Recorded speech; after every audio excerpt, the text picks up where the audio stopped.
Cinta Sang Pewaris. Jika sahabat menyukai cerita ini jangan lupa like, komen dan share. Terima kasih. Bab 791-795.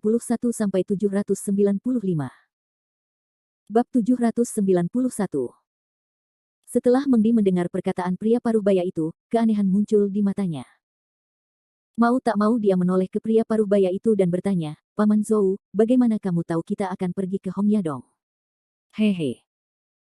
Pria paruh baya itu memandang Mengdi dengan senyuman tipis, lalu berkata dengan lembut, 9 dari 10 Zhou Tianqi yang datang mencariku akan pergi ke Gua Hongya. Kamu tidak ada hubungannya denganku. Jika kamu tiba-tiba datang ke rumahku untuk mencariku, itu pasti kami pergi ke Gua Hongya. Benar, kami hanya ingin pergi ke Gua Hongya, saya ingin tahu apakah Anda bisa menunjukkan jalannya kepada kami. Setelah melihat Zhou Tianqi berbicara secara langsung, Fendi Zanders tidak berbicara omong kosong kepadanya, dan berkata langsung pada intinya. Di sisi lain, Zhou Tianqi memandang Fendi Zanders dengan acuh tak acuh, lalu berkata perlahan, "Anak muda, jika kamu ingin pergi ke Hongyadong, saya menyarankan kamu untuk berpikir hati-hati. Setelah bertahun-tahun, Hongyadong pada dasarnya adalah tempat di mana seseorang meninggal.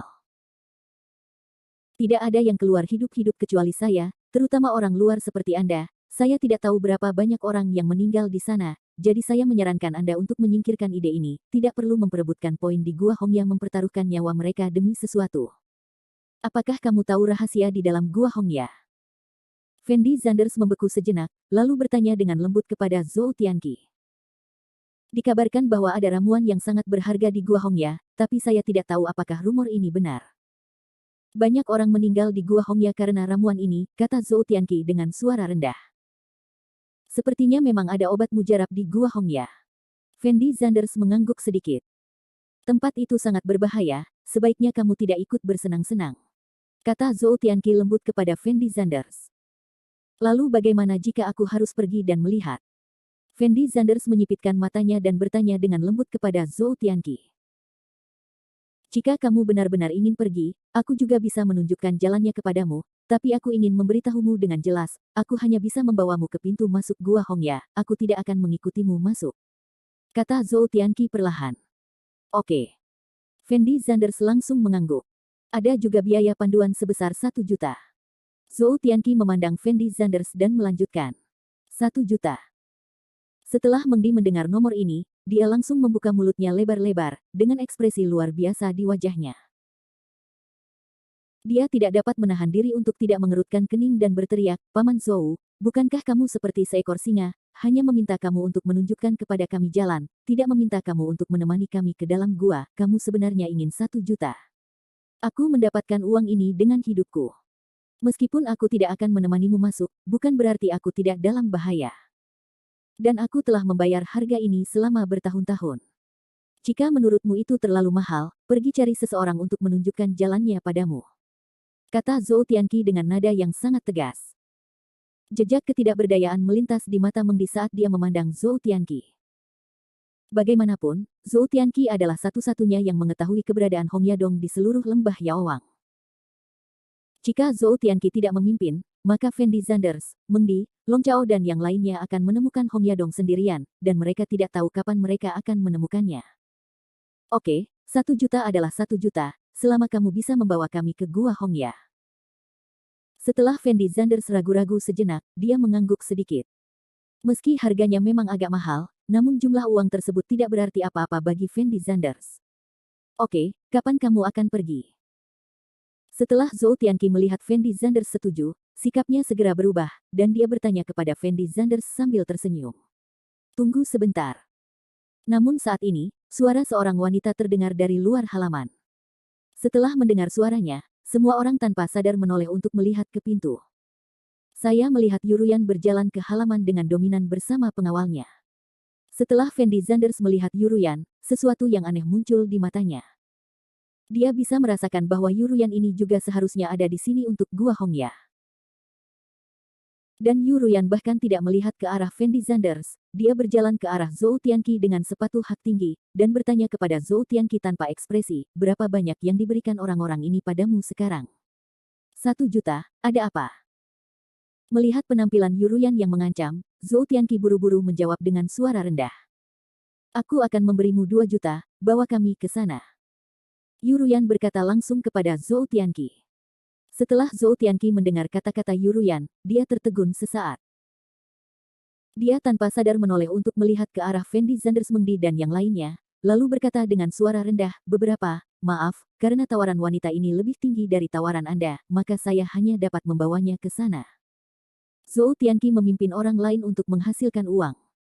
Saat ini, Yuruyan jelas lebih sulit untuk diprovokasi. Selain itu, harga yang ditawarkan oleh Yuruyan jelas lebih tinggi, yaitu 1 juta lebih. Zhou Tianqi tidak punya alasan untuk menolak sama sekali. Saya menawarkan 2,1 juta. Fendi Zanders berbicara kepada Zhou Tianqi. Anda. Ketika Yuruyan mendengar kata-kata Fendi Zanders, dia tidak bisa menahan diri untuk tidak menoleh dan menatap Fendi Zanders dengan tajam, lalu mengertakkan gigi peraknya dan berteriak pada Fendi Zanders, kamu bermaksud melawanku, bukan? Apakah kamu sengaja menentangku? Atau aku sengaja menentangmu? Fendi Zanders bertanya balik dengan ekspresi kosong, lalu melanjutkan, jelas kami masuk lebih dulu, dan kami sudah menegosiasikan harga, tetapi Anda tiba-tiba masuk dan merampok orang dengan kenaikan harga, tidak bisakah saya menaikkan harga saja menjadi merebut orang? Tanda tanya petik 2. Fendi Zanders tidak pernah terbiasa dengan penampilan arogan Yuruyan, jadi Fendi Zanders tidak akan bersikap sopan kepada Yuruyan saat ini. Saya akan membayar 3 juta. Yuruyan menghentakkan kakinya dengan marah mendengar kata-kata Fendi Zanders, dan berteriak dengan penuh semangat. 3.100.000. Fendi Zanders berteriak ringan. 400. Yuruyan tidak pernah dipermalukan oleh uang di usia semuda itu. Dia kalah dari Fendi Zanders karena uang di pelelangan sebelumnya. Saat ini, Fendi Zanders ingin mempermalukannya dengan uang lagi, jadi Yuruyan tentu saja sangat tidak yakin. Tetapi pria parubaya di samping Yuruyan mengulurkan tangannya untuk menghentikan Yuruyan, lalu berjalan ke arah Fendi Zanders, dan bertanya kepada Fendi Zanders dengan ekspresi yang sangat lembut, saya tidak tahu harus memanggil apa adik laki-laki saya. Fendi Zanders. Fendi Zanders menjawab dengan ringan. Jadi itu Tuan Zanders. Pria parubaya itu tersenyum ringan, lalu melanjutkan, Tuan Zanders, saya punya beberapa kata untuk mengingatkan Anda. Fendi Zanders memandang pria parubaya itu dan tidak berkata apa-apa. Dalam masyarakat saat ini, Anda tidak dapat melakukan apapun yang Anda inginkan jika Anda punya uang, dan beberapa hal tidak dapat diselesaikan dengan uang. Pria parubaya itu berkata sambil tersenyum. Fendi Zanders perlahan mengangkat kepalanya dan menatap pria parubaya itu. Dia tahu bahwa perkataan pria parubaya itu mengancamnya. Bab 792. Setelah Fendi Zanders mendengar ancaman dari pria parubaya itu, dia tidak hanya tidak menunjukkan rasa takut, tetapi dia bahkan menunjukkan senyuman lucu. Dia tidak dapat menahan diri untuk tidak bertanya sambil tersenyum, karena Anda mengatakan bahwa ada beberapa hal di dunia ini yang tidak dapat diselesaikan dengan uang, apalagi yang dapat Anda gunakan untuk menyelesaikannya. Nak, aku menyarankanmu untuk lebih bijaksana. Hal-hal di Gua Hongya sangat penting bagi kami. Jika kamu bersikeras untuk bersaing dengan kami, jangan salahkan aku karena bersikap kasar. Pria parubaya itu tidak melakukannya. Aku juga tidak berbicara omong kosong dengan Fendi Zanders, dan berkata langsung pada intinya. Faktanya, Fendi Zanders dan Yuruyan pernah mengalami beberapa konflik sebelumnya, namun karena pria parubaya tersebut tidak ingin membuat masalah dengan sia-sia, dia tidak memilih untuk menyerang Fendi Zanders. Namun kali ini berbeda, Yuruyan juga datang untuk mencari ramuan herbal di Gua Hongya. Jika Zhou Tianqi tidak memimpin, akan sulit bagi mereka untuk menemukan Gua Hongya. Itu sebabnya orang parubaya akan mengancam Fendi Zanders saat ini. Jika dia masih tidak tahu apa yang baik atau buruk, maka dia tidak keberatan menggunakan beberapa metode langsung untuk menyelesaikan masalah ini. Dan Fendi Zanders memandang pria parubaya itu dengan senyuman tipis, dan bertanya dengan lembut, apakah kamu ingin bertarung dengan saya? Aku tahu kamu ahli, tapi di hadapanku, kamu bukan apa-apa, anak muda, jangan terlalu sombong, itu malah akan merugikan dirimu sendiri, jadi kamu harus segera keluar dari sini. Pria parubaya itu memandang Fendi Zanders dan berkata dengan ringan. Tuan Zanders bukan lawanmu, aku juga. Setelah mendengar kata-kata pria parubaya itu, Long Chao berjalan ke arah Fendi Zanders tanpa ragu-ragu. Dan pria parubaya itu memandang Long Chao dari atas ke bawah, jejak rasa jijik muncul di matanya, dan berkata dengan nada dingin, apakah kamu ingin mencobanya? Cobalah dan coba. Karakter Long Chao awalnya ceroboh, jadi dia tidak tahan dengan provokasi pria paruh baya saat ini, jadi dia tidak ragu sama sekali, dan bergegas menuju posisi pria paruh baya itu. Saya tidak tahu apa yang baik atau buruk.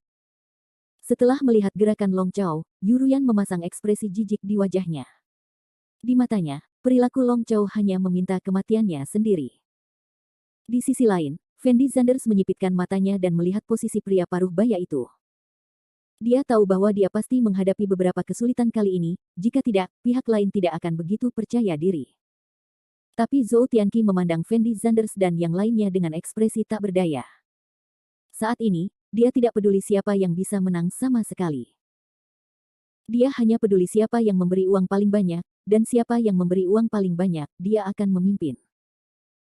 Kecepatan Long Chow sangat cepat, dalam waktu singkat, dia bergegas ke depan pria paruh baya itu, lalu mengangkat tinjunya, dan meninju dada pria paruh baya itu. Pria paruh baya itu berdiri tak bergerak di tempatnya, tanpa niat menghindar sama sekali. Tepat ketika tinju Long Chow hendak mengenai dadanya, pria paruh baya itu langsung mengangkat tangan kanannya. Ledakan. Tinju Long Chow bertabrakan dengan keras dengan tinju pria paruh baya itu. Pria paruh baya itu berdiri tak bergerak di tempat, tapi Long Chow mundur beberapa langkah dan akhirnya menstabilkan tubuhnya. Setelah Fendi Zanders melihat pemandangan ini, sedikit keterkejutan muncul di matanya. Karena dia tidak menyangka pria paruh baya ini begitu kuat. Ye Juechen berkata bahwa Long Chow sudah bisa dianggap sebagai prajurit pangkat Huang, tapi dalam pertarungan barusan, pria paruh baya ini jelas lebih unggul. Ini juga menunjukkan bahwa pria paruh baya mungkin juga seorang pejuang, dan kekuatannya jauh di atas Long Chow. Fendi Zanders berjalan ke sisi Mengdi dengan langkahnya, dan mengucapkan beberapa patah kata kepada Mengdi dengan lembut.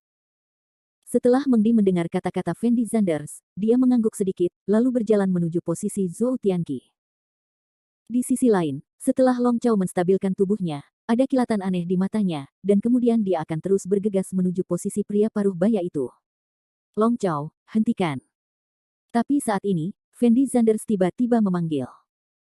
Long Chow dengan cepat menoleh untuk melihat posisi Fendi Zanders, sedikit kebingungan muncul di matanya.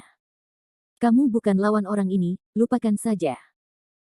Fendi Zanders memandang Long Chow dan menjelaskan dengan ringan. Ketika Yuruyan mendengar kata-kata Fendi Zanders, sedikit rasa jijik muncul di matanya. Tuan Zanders, saya. Long Chow tampak sangat tidak yakin, melihat posisi Fendi Zanders dan ingin berbicara. Kamu tidak perlu mengatakan. Fendi Zanders melambaikan tangannya ke Long Chow, lalu berjalan ke arah pria paruh baya itu, dan berkata tanpa ekspresi, aku bisa memberikan Zhou Tianqi kepadamu, tapi aku punya satu syarat. Kualifikasi apa yang harus Anda negosiasikan dengan kami sekarang? Yuruyan menatap matanya yang besar dan berair, dan berteriak tidak senang. Saya akui kami bukan lawan Anda, tapi jangan lupa bahwa Zhou Tianqi masih di tangan kami. Jika Anda tidak menyetujui persyaratan kami, maka saya akan mati. Ke Hong Yadong, kata Fendi Zanders dengan suara rendah. Ketika Yuruyan mendengar kata-kata ini, dia segera menyadari apa yang sedang terjadi, dan dengan cepat menoleh untuk melihat posisi Zhou Tianqi. Saat ini, Mengdi sedang memegang pisau tajam di tangannya, dan tepat di leher Zhou Tianqi. Meskipun Mengdi bukan seorang pejuang, keahliannya jauh di atas orang biasa, dan sangat mudah untuk menaklukkan Zhou Tianqi. Saya menyarankan Anda untuk mendengarkan apa yang Guru Zhang katakan, jika tidak saya akan membunuh orang ini sekarang, dan tidak ada dari kita yang akan berpikir untuk pergi ke Hong Yadong. Mengdi berkata sambil tersenyum. Apakah kamu tidak takut kami akan membunuh kalian bertiga? Yuruyan berteriak dengan penuh semangat. Saya pikir Anda tidak boleh berani. Meskipun kita bertiga mungkin bukan lawan dari orang ini, akan membutuhkan sedikit usaha untuk membunuh kita bertiga, dan itu akan mengorbankan nyawa Zhou Tianqi. Pertanyaan pilihan ganda ini dua percaya kamu harus tahu bagaimana memilih. Fendi Zanders berkata dengan nada sangat percaya diri. Hehe. Setelah mendengar kata-kata Fendi Zanders, pria paruh baya itu tidak bisa menahan senyum sedikit pun, lalu berkata dengan suara dingin, kamu benar, aku benar-benar tidak berani melakukan apapun padamu. Katakan saja padaku apa yang kamu inginkan. Aku ingin pergi ke Gua Hongya bersamamu. Tentu saja, aku tidak akan mengikuti dengan sia-sia. Kita bisa menanggung setengah dari biaya orang ini. Fendi Zanders berkata kepada pria paruh baya itu dengan sangat tenang. Apa yang kamu lakukan di Gua Hongya? Pria paruh baya itu menyipitkan matanya dan bertanya pada Fendi Zanders dengan suara dingin. Apa yang akan kamu lakukan di Gua Hongya? Apa yang akan kita lakukan di Gua Hongya? Jawab Fendi Zanders ringan. Hahaha. Pria paruh baya itu tidak bisa menahan tawa ketika mendengar kata-kata Fendi Zanders, lalu berkata dengan ringan, "Oke, saya setuju dengan syarat Anda. Ayo berkumpul di sini besok pagi dan pergi ke Hongyadong." Paman Cao. Setelah melihat pria paruh baya menyetujui kondisi Fendi Zanders, Yuruyan berteriak dengan ekspresi sangat bersemangat, dan melanjutkan, "Mengapa kita pergi ke Hongyadong dengan bajingan ini?" Bab 793. Yuruyan tidak mengerti mengapa Paman Cao menyetujui persyaratan Fendi Zanders. Lagi pula, orang-orang yang pergi ke Hongyadong semuanya mencari obat mujarab. Jika Anda membawa Fendi Zanders dan orang lain bersama Anda saat ini, itu sama dengan menemukan bom waktu untuk diri Anda sendiri. Setelah Paman Cao mendengar pertanyaan Yuruyan, dia tidak bisa menahan cemberutnya, lalu berkata dengan suara rendah, "Nona, karena kita semua akan pergi ke Hongyadong, lebih baik memiliki teman, dan kita bisa bersenang-senang di sana. Jalan. Peduli. Siapa yang ingin bergabung dengan mereka?" Yuruyan menjawab dengan ekspresi tidak senang, seolah-olah dia sangat meremehkan kebersamaan dengan Fendi Zanders. "Nona, dengarkan aku kali ini saja." Pria paruh baya itu berkata kepada Yuruyan dengan sangat serius. Dia tahu bahwa keahliannya memang lebih kuat dari Long Chao, tetapi jika Fendi Zanders, Long Chao, Mengdi dan mereka bertiga bertarung bersama, bahkan jika pria paruh baya itu bisa menang, dia pasti akan terluka parah. Jadi daripada membuang waktu di sini bersama Fendi Zanders dan yang lainnya, lebih baik setujui langsung syarat Fendi Zanders. Dan ketika Yuruyan melihat ekspresi serius di wajah Paman Cao, dia hanya bisa mengerutkan kening, dan berkata dengan suara rendah, "Tidak apa-apa, aku tidak peduli dengan masalah ini. Kamu menyetujui persyaratanku, kanan?" Fendi Zanders memandang pria paruh baya itu dan bertanya, "Benar." Pria paruh baya itu mengangguk sedikit. "Lalu kapan kamu berencana pergi?" Fendi Zanders memandang pria paruh baya itu dan terus bertanya. "Tentu saja lebih cepat lebih baik," pria paruh baya itu menjawab perlahan. "Oke, ayo berangkat jam 8 besok pagi, dan kita akan berkumpul di sini kalau begitu, tapi aku tidak akan membiarkanmu membawa orang ini pergi." Fendi Zanders menunjuk ke posisi Zhou Tianqi, dan berkata tanpa ekspresi. "Terserah kamu." Pria paruh baya itu menjawab langsung, dan kemudian tanpa berkata apa-apa, dia berbalik dan berjalan keluar halaman, seolah-olah dia tidak takut Fendi Zanders dan yang lainnya melarikan diri bersama Zhou Tianqi. Di sisi lain, Yuruyan menoleh dan menatap Fendi Zanders, lalu berjalan keluar halaman dengan anggun dengan sepatu hak tingginya. "Tuan Zanders, jika Anda tidak menghentikan saya sekarang, saya mungkin telah mengalahkan orang ini." Long Chao berkata kepada Fendi Zanders dengan ekspresi yang sangat tidak yakin. "Jadi bagaimana jika aku dikalahkan?" Fendi Zanders berkata dengan ringan. "Jika saya bisa mengalahkan orang ini, maka kita tidak perlu pergi ke Gua Hongya bersama mereka. Bagaimana jika ada bahan obat yang sangat berharga di Gua Hongya dan mereka mengambilnya dari kita?" Long Chao memandang Fendi Zanders dan terus bertanya. "Itulah sebabnya aku bilang jangan bertengkar dengannya sekarang. Belum terlambat ketika kita sampai di Hongyadong untuk mencari bahan obat. Tidak perlu membuang energi kita saat ini. Bagaimanapun, kita di sini untuk bahan obat." Fendi Zanders memandang Long Chao dan berkata. "Tuan Zanders bermaksud membiarkan orang-orang ini memimpin di depan kita. Jika ada bahaya dan orang-orang ini akan bergegas maju, kita dapat menghemat sedikit tenaga, selama kita bisa mendapatkan apa yang Tuan Zanders cari. Herbal akan lakukan." Mengdi menjelaskan pada Long Chao sambil tersenyum. "Jadi ini ya." Setelah mendengar kata-kata Mengdi, Long Chao mengerti apa yang sedang terjadi, dan mengangguk cepat. Di sisi lain, Fendi Zanders menyipitkan matanya dan melihat ke belakang Yuruyan dan yang lainnya. Faktanya, Fendi Zanders tahu di dalam hatinya bahwa alasan mengapa pria paruh baya itu dapat menyetujui persyaratannya berarti pria paruh baya itu juga berpikiran sama. "Long Chao, tinggi dewa di sini dan bantu aku menjaga orang ini.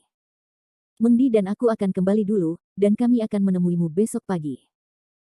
Fendi Zanders khawatir Zhou Tianqi akan melarikan diri dalam semalam, jadi dia sengaja meninggalkan Long Chao di sini. "Baiklah, Tuan Zanders." Long Chao mengangguk dengan tergesa-gesa setelah mendengar perintah Fendi Zanders. Dan Fendi Zanders mengikuti Mengdi menuju luar halaman. Sisi lain. Setelah Yuruyan dan pria paruh baya meninggalkan halaman Zhou Tianqi, Yuruyan memasang ekspresi bingung di wajahnya. Dia tidak bisa menahan diri untuk tidak bertanya kepada pria paruh baya itu, Paman Cao, saya hanya tidak mengerti mengapa kita membawa orang-orang itu ke sana. Mengapa kita tidak pergi ke sana sendirian? Skill Long Chow ini lumayan, kita hanya membutuhkan Wayfinder, jika mereka bisa memberi kita Wayfinder, maka kita bisa menyelamatkan banyak masalah. Pria paruh baya itu menjawab dengan ringan. Jadi, Paman Cao, kamu berniat membiarkan mereka menjadi kambing hitam. Yuruyan tersenyum lega, lalu melanjutkan, lalu bagaimana jika orang-orang ini datang ke Gua Hongya dan mengambil ramuan di Gua Hongya dari kita? Jika mereka berani merebut ramuan itu dari kita, aku akan membunuh mereka. Ketika pria paruh baya mengatakan ini, ekspresi wajahnya sangat acuh tak acuh. Di matanya, membunuh orang seperti Fendi Zanders Longcao lebih mudah daripada membunuh seekor tikus. Keesokan harinya, jam 7 pagi. Fendi Zanders dan Mengdi datang lagi ke rumah Zhou Tianqi. Ketika Fendi Zanders muncul, Yuruyan dan yang lainnya sudah berdiri di depan pintu menunggu lama. Ketika Yuruyan melihat Fendi Zanders dan Mengdi berjalan perlahan, ekspresi wajahnya sedikit marah. Dia menginjak sepatu hak tingginya dan berjalan ke arah Fendi Zanders, lalu berteriak dengan keras, "Ada apa denganmu? Tahukah kamu sudah berapa lama kami menunggumu di sini? Mengapa kamu tidak tahu waktu? Bukankah aku sudah bilang padamu untuk berangkat jam 7 pagi? Apa hubungannya denganku jika kamu datang lebih awal?" Fendi Zanders memandang Yuruyan dengan ringan, dan berkata tanpa ekspresi. Setelah Yuruyan mendengar kata-kata Fendi Zanders, kilatan kemarahan melintas di matanya, dan kemudian dia berteriak pada Fendi Zanders dengan ekspresi galak, "Apakah kamu masih tidak masuk akal? Sekarang sudah jam 7 satu hal, kamu benar-benar mengatakan itu aku datang lebih awal, aku belum pernah melihat orang yang tidak tahu malu sepertimu." Fendi Zanders tersenyum tipis ketika dia mendengar kata-kata Yuruyan, tetapi dia tidak terus berbicara dengan Yuruyan, tetapi berjalan ke arah pria paruh baya itu, dan bertanya dengan lembut, "Bisakah kita pergi sekarang?" "Bisa." Pria paruh baya itu mengangguk, lalu menunjuk ke beberapa kendaraan off-road yang diparkir di pinggir jalan dan berkata, "Kondisi jalan menuju Hongyadong sangat rumit, jadi saya menyiapkan beberapa kendaraan off-road. Lalu kita akan pergi ke sana dengan kendaraan off-road." "Itu dia. Bagus." Fendi Zanders mengangguk. Beberapa menit kemudian, Fendi Zanders dan yang lainnya masuk ke dalam kendaraan off-road dan melaju menuju Gua Hongya. Ketiganya Fendi Zanders, Mengdi dan Longcao sedang duduk di dalam kendaraan off-road. Awalnya ada seorang pengemudi di dalam mobil, tetapi karena Mengdi tidak mempercayai pengemudi tersebut, dia mengusir pengemudi tersebut keluar dari mobil dan meminta Longcao untuk mengemudi. Dan Zhou Tianqi duduk di depan kendaraan off-road dan bertugas memimpin jalan. Begitu saja, sekelompok orang berkendara menuju bagian luar lembah Raja Pengobatan dengan kendaraan off-road. Bab 794. Sepanjang perjalanan, Mengdi bercerita banyak kepada Fendi Zanders tentang Yuruyan. Menurut pemahaman Mengdi, Yuruyan ini berasal dari keluarga Yu. Terlebih lagi, statusnya di keluarga Yu tidaklah rendah, sehingga dapat dikatakan bahwa dia adalah pesaing yang menguntungkan bagi calon kepala keluarga Yu. Tujuan dari upaya Yuruyan mengembangkan proyek alkimia ini sekarang adalah untuk membuat dirinya lebih diuntungkan saat bersaing memperebutkan posisi patriark di masa depan. Jika Yuruyan tidak memiliki cara untuk menjadi kepala keluarga Yu di masa depan, maka takdir terakhirnya adalah menikah dengan pria yang tidak disukainya, karena hanya dengan cara inilah kepentingan keluarga Yu dapat terpuaskan. Yuruyan ingin lepas dari nasib ini, jadi dia bekerja sangat keras dan sangat kuat sejak dia masih kecil. Dia ingin membuktikan bahwa dia tidak lebih buruk dari pria manapun di keluarga Yu. Yuruyan menunjukkan bakat bisnis yang luar biasa di usia yang sangat muda. Selain itu, kepala keluarga Yu saat ini juga sangat menyukai Yuruyan, sehingga kemungkinan Yuruyan menjadi kepala keluarga di masa depan masih sangat tinggi. Sayangnya Yuruyan hanyalah seorang wanita. Jika seorang wanita ingin menjadi kepala keluarga Yu, dia harus bekerja lebih keras dibandingkan penerus lainnya. Dan pria paruh baya yang pernah bersama Yuruyan bernama Cao Taiseng, dan dia sangat terampil. Namun mengenai asal-usul Cao Taiseng ini, Fendi Zanders tidak begitu jelas, dan Mengdi belum menyelidikinya. Di bawah bimbingan Zhou Tianqi, konvoi melaju keluar dari lembah Yaowang, dan kemudian menuju jalan raya di luar lembah Yaowang. Mengdi sedang bermain dengan ponselnya, sementara Fendi Zanders melihat pemandangan di luar jendela mobil. Karena lokasi lembah Yaowang yang relatif terpencil, pemandangan di jalan masih sangat bagus. Setelah mengemudi selama hampir setengah jam, Longcao tiba-tiba menghentikan mobilnya. apakah itu di sini? Setelah melihat Long Chao berhenti, Fendi Zanders mau tidak mau bertanya pada Long Chao dengan lembut. Seharusnya tidak. Long Chao menggelengkan kepalanya dengan ringan, lalu melanjutkan, kemarin, saya mengobrol dengan Zhou Tianqi. Gua Hongya yang akan kita kunjungi bukan di Provinsi Dongjiang. Ini akan memakan waktu setidaknya 1 hari mengemudi ke sana, jadi tidak mungkin melaju secepat itu. Hampir sampai, apakah ada yang salah dengan mobil di depan? Fendi Zanders bergumam pelan, lalu membuka pintu dan keluar dari mobil. Setelah turun dari mobil, Fendi Zanders melihat beberapa mobil sport diparkir di jalan raya. Dan di samping mobil sport, ada beberapa pria berpakaian bagus berdiri, mengobrol dengan Yu Ruyan sambil tersenyum. Apa yang dilakukan orang-orang ini? Fendi Zanders tertegun sejenak, lalu menoleh dan bertanya dengan lembut pada Meng Di. Orang-orang ini adalah generasi kedua yang kaya di dekat lembah Yaowang. Mereka seharusnya mendapat kabar bahwa Yu Ruyan akan lewat di sini, jadi mereka datang ke sini untuk menunggu Yu Ruyan. Meng Di menjelaskan dengan lembut. Aku tidak menyangka pesona Yu Ruyan begitu hebat, dan masih ada pelamar di tempat seperti ini. Fendi Zanders tidak bisa menahan diri untuk tidak menghela nafas pelan. Tentu saja, keluarga Yu tempat Yu Ruyan tinggal sangat kaya, dan Yu Ruyan sangat cantik, dia kemungkinan besar akan mewarisi posisi kepala dari keluarga Yu di masa depan. Saya tidak tahu berapa banyak orang yang menatap Yu Ruyan. Tapi Yu Ruyan sepertinya belum pernah menjalin hubungan. Dia mengerahkan seluruh energinya untuk bisnis. Sekarang Yu Ruyan memiliki 7 atau 8 perusahaan, dan beberapa di antaranya sudah go public. Meng Di memandang Fendi Zanders dan berkata perlahan. Setelah Fendi Zanders mendengar kata-kata Meng Di, jejak ketidakberdayaan muncul di matanya. Saat ini, Fendi Zanders akhirnya menyadari betapa jauhnya dia dari generasi kedua yang kaya seperti Yu Ruyan. Usia Yu Ruyan hampir sama dengan Fendi Zanders, namun dibandingkan dengan prestasi Fendi Zanders, prestasi Yu Ruyan ibarat langit dan bumi. Sisi lain, ketika Yu Ruyan menghadapi generasi kedua yang kaya itu, dia bertindak sangat arogan, dengan tangan di bahu, dan ekspresi wajahnya sangat tegas, memberikan kesan bahwa dia adalah seorang ratu yang memandang rendah para bangsawannya. Yu Ruyan tidak terlalu tertarik dengan generasi kedua yang kaya ini, jadi dia hanya menjawab beberapa patah kata dengan santai. Namun generasi kedua yang kaya tidak merasa marah sama sekali karena kesombongan Yu Ruyan. Sebaliknya, sikap mereka terhadap Yu Ruyan menjadi lebih antusias, dan ekspresi wajah mereka sangat bersemangat. Di mata mereka, Yu Ruyan bisa mengerti. Mereka sudah menjadi kehormatan mereka, dan mereka tidak peduli dengan sikap Yu Ruyan. Dan ketika Yu Ruyan melihat kepatuhan orang-orang ini, dia sudah terbiasa.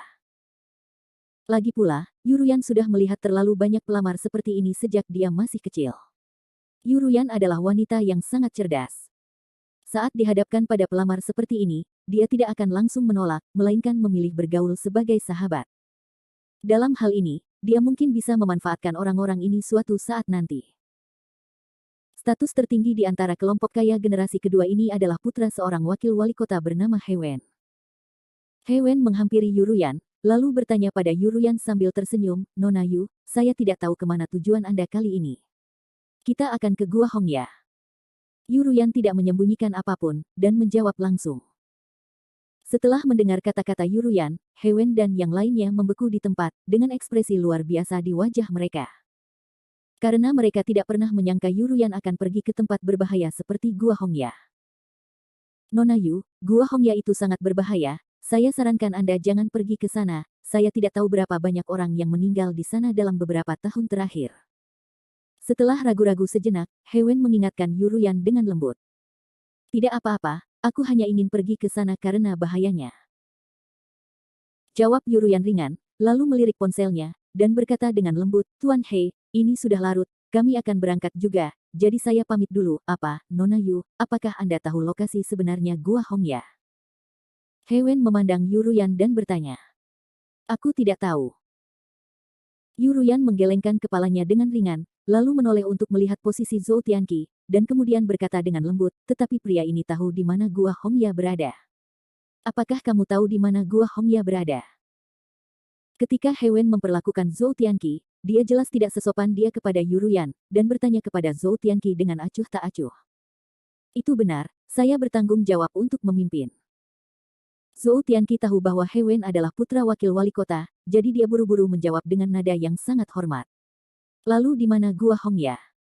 Kalau sedang dalam perjalanan, aku bisa menemanimu ke sana. Demi merebut hati Yuruyan, Hewen sudah mempertaruhkan nyawanya untuk menemani Yuruyan ke Gua Hongya. Setelah Fendi Zanders mendengar kata-kata Hewen, jejak keterkejutan muncul di matanya, dan kemudian dia menghela nafas di dalam hatinya. Saya tidak menyangka Hewen ini bekerja begitu keras. Untuk memenangkan hati Yuruyan, dia bahkan mempertaruhkan nyawanya. Mengetahui bahwa Gua Hongya sangat berbahaya, tetapi kamu tetap ingin mengikutinya. Bab 795. Jika orang lain bertanya tentang lokasi Gua Hongya, Zhou Tianqi pasti tidak akan mengatakannya. Bagaimanapun, selama bertahun-tahun, Zhou Tianqi mengandalkan informasi Hongyadong untuk menghasilkan uang. Namun Zhou Tianqi tahu bahwa orang seperti Hewen tidak mudah diajak main-main, dan dia sendiri ingin membawa Yuruyan dan yang lainnya ke Gua Hongya. Jadi sekarang dia tidak menyembunyikan apapun.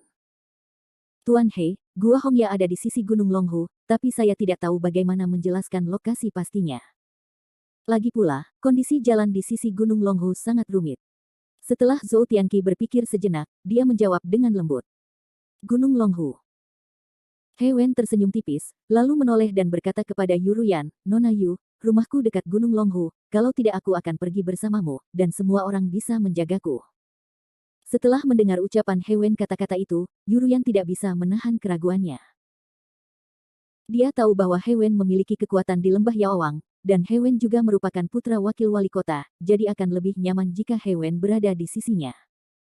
Jadi Yuruyan menoleh untuk melihat posisi Cao Taiseng, seolah ingin melihat pendapat Cao Taiseng. Cao Taiseng memandang Yuruyan dan mengangguk sedikit, tapi tidak banyak bicara. Baiklah kalau begitu, kalian ikuti saja, kata Yuruyan lembut kepada Hewen. Ketika Hewen melihat Yuruyan setuju, ekspresi wajahnya sedikit bersemangat, dan dia segera mengeluarkan ponselnya dan menelepon. 10 menit kemudian, 4 mobil Mercedes-Benz G besar muncul di jalan, dan kemudian membantu Yuruyan dan yang lainnya membersihkan jalan. Dengan cara ini, kecepatan tim Fendi Zanders Yuruyan dan lainnya telah meningkat secara signifikan, dan banyak masalah telah terselamatkan di tengah-tengah. Lagi pula, ada huruf G besar yang memimpin, dan mobil biasa akan berinisiatif memberi jalan ketika melihat mobil mewah tersebut. Saya tidak menyangka kelompok kaya generasi kedua ini cukup mampu, dan mereka bisa menyebut 4 Mercedes-Benz Big G. Melihat keempat Mercedes-Benz Big G yang memamerkan keperkasaannya di depan konvoi, Fendi Zanders tidak bisa menahan nafas pelan. Tuan Zanders, latar belakang identitas Hewen ini sangat tidak biasa, dan sangat mudah untuk menyebut beberapa Mercedes-Benz G besar. Mengdi menoleh untuk melihat Fendi Zanders, dan menjelaskan dengan lembut. Oh. Fendi Zanders mengangguk ringan dan tidak banyak bicara. Mungkin karena G besar membuka jalan di depan, jadi perjalanannya memakan waktu setengah hari, tapi butuh waktu kurang dari 2 jam bagi semua orang untuk tiba di daerah kecil dekat Gunung Longhu. Karena hari semakin larut dan kondisi jalan di Gunung Longhu sangat rumit, Zhou Tianqi menyarankan agar setiap orang pergi ke kota kabupaten untuk beristirahat selama 1 malam, dan belum terlambat untuk memasuki gunung setelah fajar keesokan harinya. Setelah memikirkannya sebentar, Yuruyan menyetujui saran Zhou Tianqi. Dan setelah Hewen mengetahui bahwa Yuruyan dan yang lainnya akan tinggal di kota kabupaten selama 1 malam, setelah semua orang check-in ke hotel, Fendi Zanders awalnya berencana untuk mandi dulu, lalu istirahat yang cukup, lalu berangkat ke Gunung Longhu besok. Tapi saat Fendi Zanders hendak istirahat, tiba-tiba ada ketukan di pintu. Siapa ini?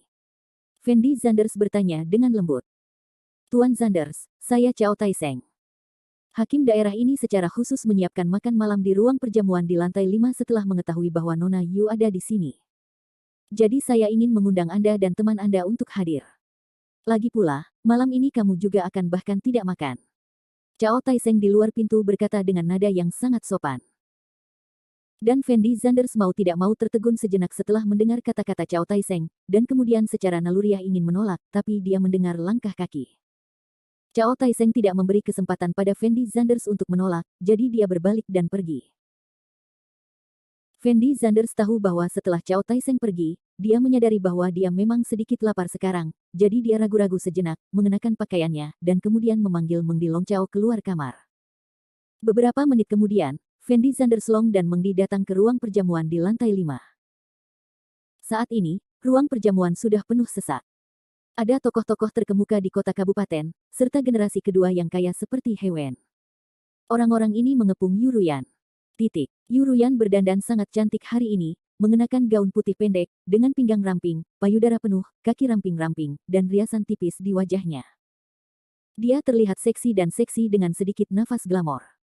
Dengan wajah yang begitu cantik, ditambah dengan latar belakang yang menakutkan, pria mana yang tidak akan jatuh cinta pada wanita seperti itu. Dan alasan mengapa hakim di daerah ini sangat menyanjung Yuruyan adalah karena dia berharap Yuruyan akan merasa lebih baik dan menginvestasikan sejumlah uang di daerah mereka. Meskipun 1 atau 200 juta bukanlah apa-apa bagi Yuruyan, namun untuk daerah kecil ini, 1 atau 200 juta adalah jumlah yang sangat mengerikan. Setelah beberapa saat, semua orang mengambil tempat duduknya. Yuruyan secara alami duduk di kursi utama, sementara Cao Taiseng duduk di sebelah Yuruyan, hakim daerah, Hewen dan yang lainnya duduk secara berurutan sesuai dengan status dan latar belakang mereka. Fendi Zanders, Meng Dai dan Long Chao duduk dalam posisi agak jauh. Bagaimanapun, Fendi Zanders datang ke sini untuk makan, dan Fendi Zanders sama sekali tidak mempedulikan hal lain. Tak lama kemudian para pelayan mulai menyajikan makanan. Setelah menyajikan hidangan, Fendi Zanders tidak berbicara omong kosong, hanya mengambil sumpit dan mulai makan. Para tamu di sekitar Yuruyan mengangkat gelas anggur mereka dan bersulang untuk Yuruyan. Setelah Yuruyan melihat orang-orang ini bersulang, dia hanya secara simbolis mengambil minuman di depannya, menyesapnya sedikit, dan tidak pernah menyentuh gelas di depannya. Tentu saja, Fendi Zanders sedang tidak berminat untuk peduli dengan situasi Yuruyan, dan terus makan dengan kepala tertunduk. Saya harus mengatakan bahwa makanan yang dibuat oleh hotel ini masih sangat enak. Orang-orang ini benar-benar buta. Sungguh konyol bahwa mereka bahkan tidak datang untuk bersulang dengan pria besar seperti Tuan Zanders di depan mereka. Sebaliknya, mereka mencoba menjilat Yuruyan. Mengdi tidak bisa, mau tidak mau bergumam pelan. Mereka tidak mengenalku, bukankah itu bagus, setidaknya aku bisa makan dengan tenang. Kata Fendi Zanders sambil tersenyum. Mengdi menoleh dan melirik ke arah Fendi Zanders, lalu berkata dengan lembut kepada Fendi Zanders, Tuan Zanders, menurutku kamu terlalu rendah hati. Bukan hal yang buruk untuk bersikap rendah hati di baiklah, setidaknya itu bisa menyelamatkanmu dari banyak masalah, itu saja, ayo cepat makan, dan kembali istirahat setelah makan. Fendi Zanders memandang Mengdi dan berkata, bagus. Mengdi mengangguk tak berdaya saat mendengar kata-kata Fendi Zanders. Di sisi lain, ketika Yuruyan melihat Fendi Zanders makan dengan kepala tertunduk sepanjang waktu, wajahnya tampak cemberut. Setelah ragu-ragu selama 2 detik, dia langsung mengambil gelas anggur di depannya, lalu berjalan menuju posisi Fendi Zanders.